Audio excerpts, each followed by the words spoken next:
I've heard you speak before about the importance of having some self-doubt, but that self-doubt can also be paralyzing.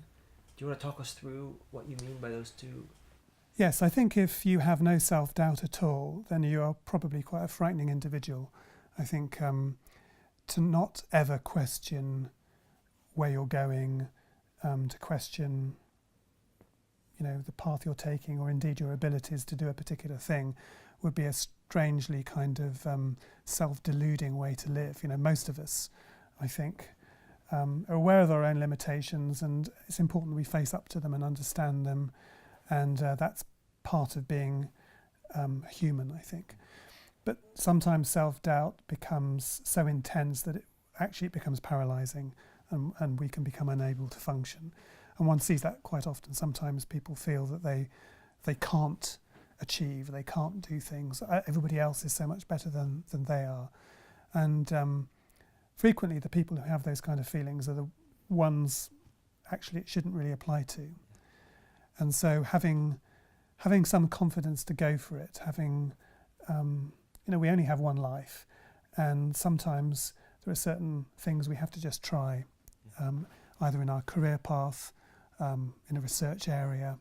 Sometimes you just have to say, well, I'm not sure I'm really up for this, or up to it, but I'm going to go for it anyway. And if I succeed, it'll be amazing. If I don't succeed, never mind, I'll go on to the next thing. So I think having that right balance of the right amount of self-doubt, but not too much, is really important. No, so people sometimes speak about imposter syndrome. I don't know if you've heard this term, but it basically, and it's quite common in a place like Oxford, that people have a lot of self-doubt and worry that they are imposters and should not have been here. What do you think about? What are ways of moving beyond that? Well, I think maybe firstly to realise how common it is, that most people go through that at some stage in their lives. And do you go through that? An imposter?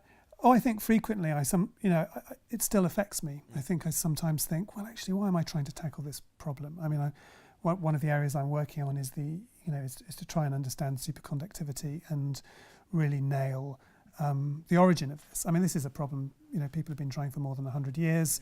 Lots of progress has been made by enormously smart people. Some very clever people are working on it now. How can I possibly hope to make a meaningful contribution?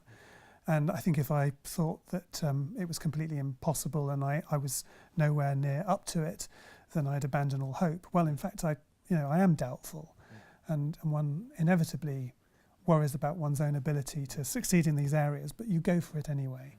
And I think that's important at whatever stage that you're at. So what makes you decide to go for it anyway? You just think, well, I think, is it realizing that your self-doubt may not be, or is it realizing that maybe that you just take a chance? Who knows? I think also an important part of research strategy, it may be different in different areas, but I've always been in favour of the research strategy where you spread your bets a bit, and you have a number of projects running simultaneously. I mean, going back to what I was saying earlier about reading widely, I think this is an important strategy for success, is to spread your bets. If you have a number of projects going simultaneously, I mean, some of them will then work, some of them will fail, and some of them will be maybe low ambition projects, and some of them will be high ambition projects, and you'll certainly meet failure. That's normal. Probably healthy. And healthy. Yeah. But if you don't try some of the hard things, then you'll never succeed. And there's this wonderful poem by Robert Burns, which is said in a wonderful Scots accent with lots of the dialect, and I can't remember all of the details, but it's basically a tale of the low man and the high man, and the low man aims to count to 100. And of course he manages, it's quite straightforward to do this, and the high man aims to count to 1,000,000, and he doesn't get to 1,000,000, but he gets a lot higher than 100.